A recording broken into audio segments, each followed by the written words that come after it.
Namaste. I am Bhavyeshri. Now I am going to present the 25th Pasuram in the Raga Behag. ஒருத்தி மகனாய் பிறந்து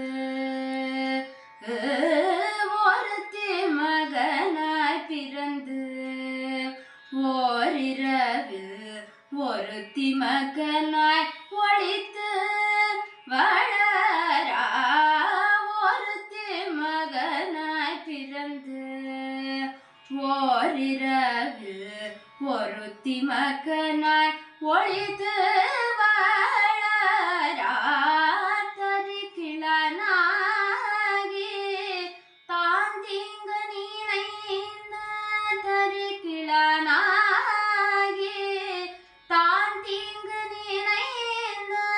கருத்து பிழை பித்து கஞ்சன் வயிற்றில் நெருப்பென்ன நின்ற நெடுமாலை கஞ்சன் வயிற்றில் நெருப்பென்ன நின்ற